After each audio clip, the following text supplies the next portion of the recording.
이 시간 약속의 빛이 비추다라는 제목으로 말씀을 함께 나누기를 원합니다. 이 자리에 참석한 우리 모두에게 하나님의 놀라운 은혜와 사랑과 능력이 함께 하시기를 기도합니다. 여러분, 우리 같이 고백하겠습니다. 주님을 기다립니다. 주님을 소망합니다. 아멘. 지금은 예수님의 탄생을 기다리며 기대하는 대림절입니다. 기다릴 때 이 말 임으로 표기합니다. 대림절의 예전색은 보라색으로 기다림을 뜻합니다. 현수막과 초도 그리고 제 넥타이 색깔도 보라색입니다.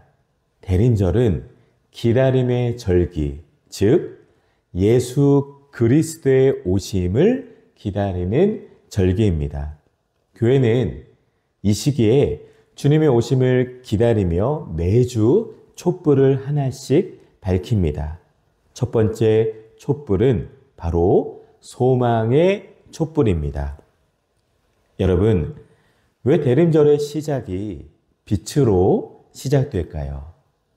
캄캄한 어둠 속에서 가장 필요한 것은 바로 빛입니다.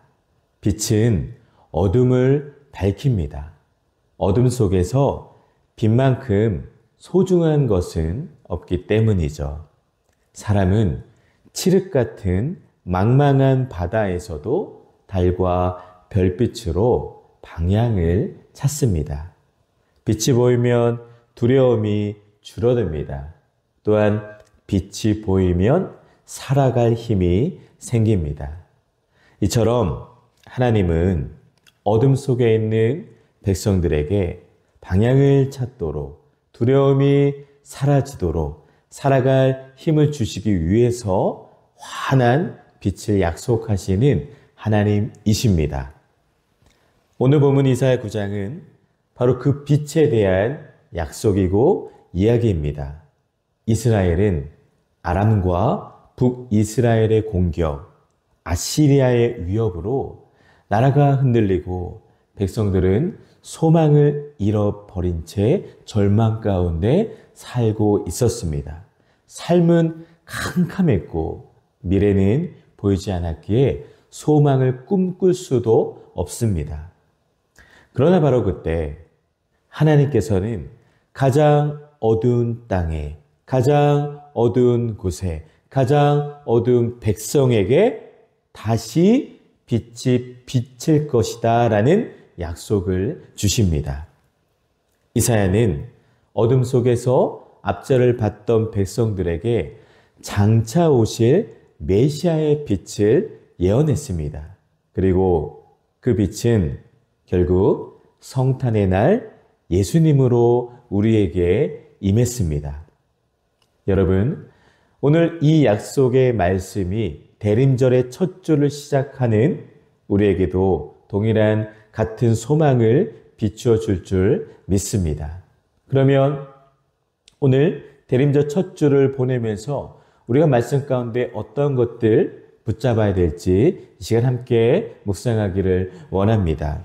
먼저는 1절과 2절을 보시면 어둠에 앉은 백성들의 모습을 기록을 하고 있습니다.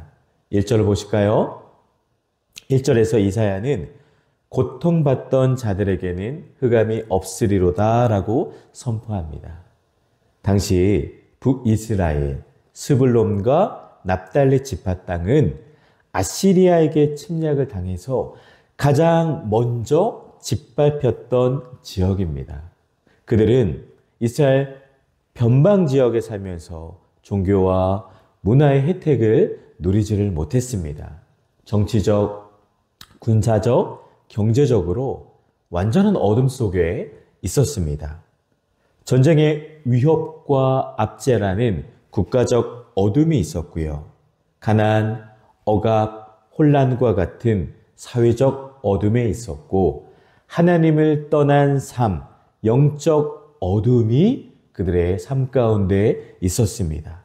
이사야는 이 어둠 속에 있는 백성들을 보면서 너희는 망했어, 소망이 없어 라고 절망을 말하지 않았습니다. 오히려 백성들을 보며 어둠이 지나갈 것이다. 빛이 비칠 것이다. 라고 예언했습니다. 2절을 보실까요? 흑암에 행하던 백성이 큰 빛을 보고 아멘. 이스라엘은 빛을 본 것이 아니라 볼 것이다 라고 말했습니다. 하나님은 현재가 아니라 앞으로 장차 이루실 약속으로 당신의 백성들을 위로해 주셨습니다. 스불론 땅과 납달리 땅은 가장 먼저 침략을 당하고 가장 먼저 고통을 겪었던 지역입니다. 하지만 우리 하나님은 그 지역을 가장 먼저 영광을 받는 땅으로 바꾸신다라고 하십니다. 이것이 우리에게 은혜입니다. 가장 어두웠던 곳에 가장 밝은 빛이 임한다. 가장 절망한 사람에게 가장 큰 소망이 임한다. 가장 빨리 무너진 곳에서 가장 먼저 회복이 시작된다. 이것이 여러분 하나님의 방식입니다. 혹시 우리의 삶에도 스불론과 납달리 같은 영역이 있습니까? 실패했던 자리, 상처가 있는 자리, 반복되는 좌절의 자리 등 우리 하나님은 그 자리를 최악의 상황을 가장 좋은 최선으로 바꾸실 것을 믿습니다. 하나님은 바로 그 자리에서 회복의 빛을 비추실 것입니다. 사랑하는 성도 여러분, 대림절은 바로 이러한 소망을 갖는 시기입니다. 우리 삶의 현실이 늘 환한 빛이고 언제나 평안하고 형통하고 항상 순풍이 부는 삶이기를 원하지만 우리 삶에 어둠이 있습니다. 원치 않는 몸의 질병, 관계의 갈등, 경제적 어려움, 신앙의 갈등, 마음의 우울 등 참 많은 어둠들이 있습니다. 여러분, 현재 내가 처해 있는 현실은 어둠일 수가 있지만 앞으로 나에게 주실 하나님의 약속은 빛을 비추어 주신다는 소망을 갖게 하십니다. 나의 어둡고 힘든 상황, 이 모든 현실 위에 큰 빛이 임할 것이다. 하나님은 오늘도 우리에게 말씀하십니다. 여러분, 우리 모두가 이 소망을 가지고 살아가시기를 기도합니다. 다음은 3절과 5절을 보면서 어둠을 깨트리는 빛의 능력에 대해서 나누기를 원합니다. 3절에서 5절에서 이사야는 이 빛이 가져올 변화를 세 가지로 설명합니다. 먼저 3절을 보실까요? 주께서 이 나라를 창성하게 하시며 그 즐거움을 더하게 하셨으므로 그들이 주 앞에서 즐거워하오니. 아멘. 첫 번째 변화는 슬픔이 기쁨으로 변합니다. 할렐루야. 아멘. 3절에 즐거움이라는 단어가 4번이나 나옵니다. 즉 하나님은 우리를 즐겁게 기쁨의 삶을 살게 해 주실 것입니다. 그런데 여러분, 우리 주위를 보면, 세상을 보면 즐거움, 기쁨 없는 인생들이 참으로도 많아요. 그러나 빛이 임하면 빛은 고통의 삶, 그늘진 삶을 회복시켜 주시고 우리 안에 있는 기쁨을 회복시켜 주십니다. 빛이 오면 기쁨이 온다는 것은 신앙의 분명한 원리입니다. 여러분, 우리 마찬가지 아닐까요? 이 어둡고 춥고 긴 밤이 지나면 빛이 비출 거야. 이런 마음이 있습니다. 광야에 해가 뜨면 길이 보이듯 아침이 오면 다시 움직일 수 있듯 예수 그리스도의 빛이 임하면 우리의 잃어버린 기쁨이 회복됩니다. 한 주간 빛 대신 주님으로 인해 슬픔이 기쁨으로 변하길 간절히 소망합니다. 다음 변화는 4절입니다. 4절 보시겠습니다. 그들이 무겁게 맨 멍에와 그들의 어깨의 채찍과 그 압제자의 막대기를 주께서 꺾으시되 아멘. 무거운 짐이 벗겨지는 변화가 일어납니다. 성경을 보면 멍에, 채찍, 막대기. 여러분 느낌이 어떤가요? 좋은 느낌은 아니죠. 무겁고 억압되고 고통스러운 것들이에요. 하지만 빛이 임하면 빛은 억압의 멍에를 꺾습니다. 우리의 마음을 무겁게 하는 죄책감, 상처, 열등감, 실패감 등 이 모든 짐이 예수님의 빛 앞에 무너집니다. 빛이 임하면 묶였던 것들이 풀립니다. 억눌리고 눌림받던 영혼이 자유를 얻습니다. 또한 말씀을 보면 미디안의 날과 같이 하셨음이니이다 라고 기록합니다. 여러분 300명의 기드온 군사로 미디안의 13만 5천 명과 싸워 12만 명을 죽인 사건이죠. 즉 하나님의 주권적인 능력에 의한 완전한 승리를 상징합니다. 이와 같이 우리가 믿고 있는 하나님은 우리에게 자유와 승리를 주시는 하나님이십니다. 대행절에 하나님은 우리에게 말씀하십니다. 너의 모든 멍에를 내가 다 꺾겠다. 내가 푸는 인생이 아니라 우리는 아버지 하나님이 꺾어 주시고 풀어 주시고 해 주시는 인생입니다. 여러분 빛이 임하면 묶였던 것들이 풀립니다. 억눌리고 눌림받던 영혼이 자유를 얻습니다. 한 주간 자유와 승리의 삶을 살아가시기를 간절히 기도합니다. 세 번째 변화는 5절입니다. 5절 보시면 어지러이 싸우는 군인들의 신과 피 묻은 겉옷이 불의 섭같이 살라지리니 아멘. 세 번째 변화는 전쟁의 신발이 불살라지는 변화가 있다라는 것이에요. 전쟁의 신발과 피 묻은 옷이 불태워진다는 것은 두 번 다시 전쟁이 없을 것임을 상징합니다. 빛이 임하면 이와 같이 평화가 오게 됩니다. 여러분, 실제로 성탄절에 휴전을 하고 각자의 자리에서 예수 그리스도를 예배했던 일이 있습니다. 전쟁 중이던 나라들이 성탄절을 맞아 잠시 휴전했던 가장 유명한 사건은 바로 1914년도 1차 세계대전 당시의 크리스마스 휴전입니다. 추운 겨울 병사들의 사기는 바닥으로 다 떨어져 있었고 모두가 고향과 가족을 그리워하던 성탄절 전야가 다가왔습니다. 독일군 참호에서 고요한 밤 거룩한 밤 이 성탄 찬송가가 흘러나왔습니다. 그러자 맞은편 영국군에서도 고요한 밤 거룩한 밤 같이 찬양을 따라 불렀습니다. 두 군데는 서로 겨냥했던 총을 잠시 내려놓고 성탄 인사 메리 크리스마스를 외치고 촛불과 작은 트리를 참호 위에 세우며 서로 손을 흔들기 시작했습니다. 12월 25일이 되어 그들은 서로 악수하고 서로 작은 선물을 주고받았습니다. 또한 전사자 시신을 함께 수습도 했고 함께 축구 시합도 했습니다. 크리스마스가 지나자 각국의 사령부는 다시 전투 명령을 내렸습니다. 병사들은 무거운 마음으로 참으로 돌아갔습니다. 크리스마스 휴전은 전쟁하는 인간 속에서도 평화를 갈망하는 마음은 누구에게나 있다라는 사실을 보여줍니다.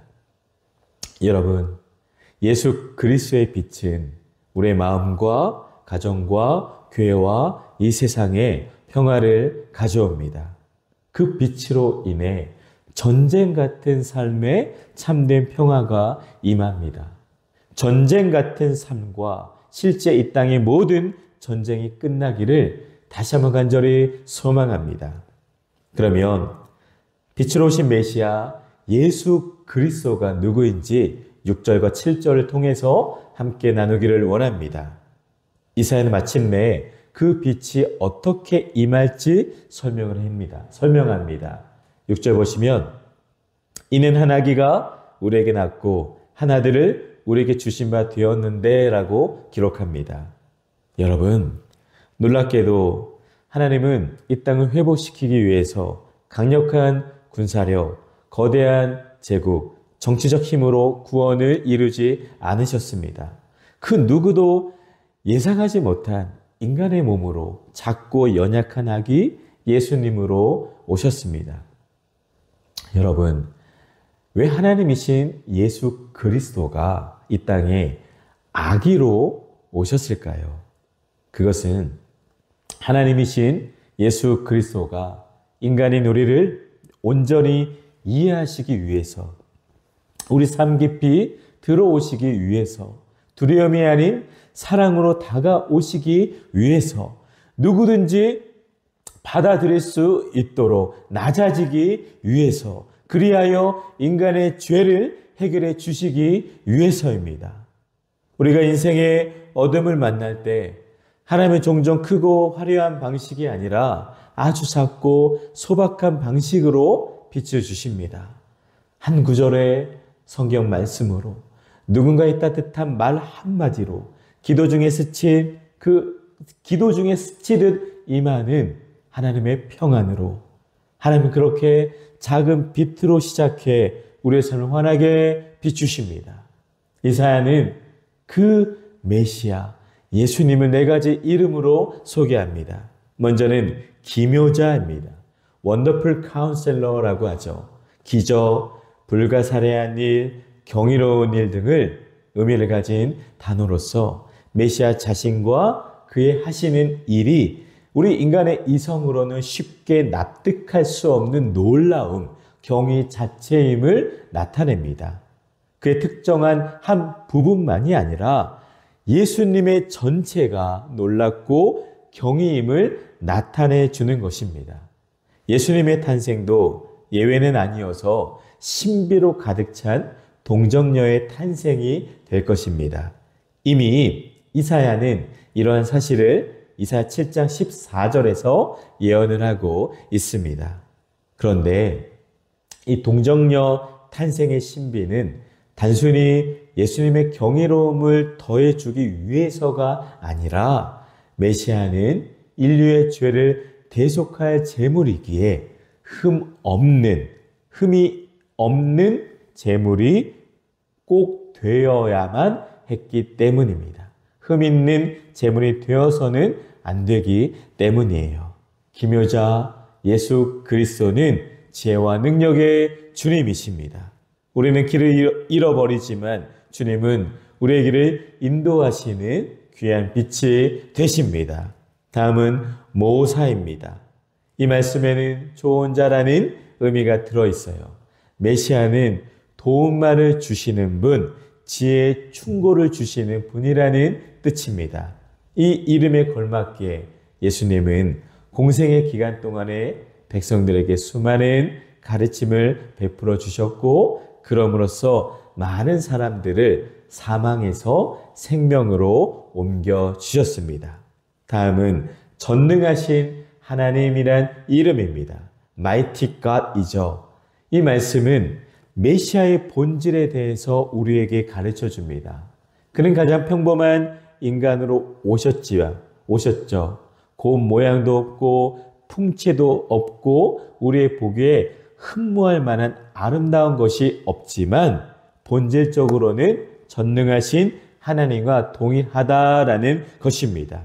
예수님은 단순한 인간, 단순한 성인이 아니라 전능하신 하나님이십니다. 어둠을 깨뜨리고 삶을 변화시킬 수 있는 능력을 가지신 분입니다. 또한 그의 이름은 영존하시는 아버지이십니다. Everlasting Father죠. 예수님은 멀리 계신 하나님이 아니라 우리를 영원히 품는 아버지의 마음으로 이 땅에 오셨습니다. 그는 우리의 아버지로 사역하신다라는 사실이에요. 다시 말해 예수님의 사역은 아버지가 아들을 사랑하고 아껴주듯이 우리를 위해 사역하실 것이라는 사실입니다. 또 하나는 그의 사역의 영원성이에요. 예수님의 사역은 일반 선지자들처럼 이례적으로 그치지 않습니다. 주의 사역은 앞으로도 계속 인간들을 향하여 사역하실 영원한 사역입니다. 마지막으로 메시아 되신 주님의 이름은 평강의 왕입니다. Prince of Peace입니다. 평강의 왕. 여러분, 주님께서 이 땅에 오신 목적이 여기에 나타나 있습니다. 그것은 세상을 화평케 하시기 위해서 오셨습니다. 이 일을 위해 예수 그리스도께서는 죄가 없지만 죄인의 모습으로 십자가에 달려 피 흘려 죽으셨습니다. 이 일을 위해 많은 지혜의 가르침을 베푸셨던 것이에요. 그리하여 어디든지 예수께서 가시는 곳은 평화가 조성되었으며 거짓 평화가 조성된 곳은 그 거짓 평화가 깨어지고 진정한 평화가 조성이 되었습니다. 예수님은 이 땅에 오셔서 죄로 깨어진 세상에 참된 평화를 회복하시고 우리 내면의 전쟁, 가정의 갈등, 세상의 혼란 속에 하나님의 평강을 가져오십니다. 성탄의 빛이 임하면 우리 마음에 평강이 옵니다. 여러분, 지금 내 안에 우리 가정에 이 땅 가운데 평안이 무너져 있습니까? 그러면 예수 그리스도의 빛을 초대하시기를 바랍니다. 그 빛은 다시 평강을 회복시키실 것을 꼭 기억하시기를 바랍니다. 결론입니다, 여러분. 대림절 우리가 촛불을 켜며 기억할 것은 바로 약속의 빛을 바라보는 것입니다. 대림절의 첫 번째 촛불은 약속의 빛, 소망의 빛입니다. 오늘 우리 삶에 어둠이 있다 해도 하나님은 말씀하십니다. 흑암에 행하던 백성이 큰 빛을 보게 될 것이다. 흑암에 행하던 백성이 큰 빛을 보게 될 것이다. 아멘. 성탄은 단순한 이벤트가 아니라 하나님의 약속이 이루어진 역사적 사건입니다. 그 빛이 지금도 우리 삶에 비추고 있습니다. 대림절은 단순히 예수님의 탄생을 기억하는 시간이 아닙니다. 빛이 우리 삶에 다시 비추기를 기대하며 준비하는 절기입니다. 오늘 말씀을 통해서 우리가 붙잡아야 할 메시지가 있습니다. 현실의 어둠보다 하나님의 약속의 빛을 바라봐야 합니다. 그리스도의 빛은 기쁨을 회복시키시고 짐을 벗기시고 평화를 주십니다. 예수님은 약속의 빛으로 오신 메시아이십니다. 대림절을 통해 우리 마음의 촛불을 다시 켜야 합니다. 여러분, 빛은 어둠을 이깁니다. 우리 사랑하는 주양가족 여러분, 빛은 언제나 어둠보다 강합니다. 어둠이 아무리 깊어도 성탄의 빛이신 예수 그리스도께 나아가는 순간 우리의 삶에는 소망이 다시 비춥니다. 흑암에서 빛으로, 절망에서 소망으로, 죽음에서 생명으로 바뀝니다. 대림절 첫 주를 맞아 우리 모두 마음의 촛불을 다시 밝히며 약속의 빛이 비추다 이 말씀을 붙들고 한 주를 살아가시기를 예수님의 이름으로 간절히 축원을 드립니다.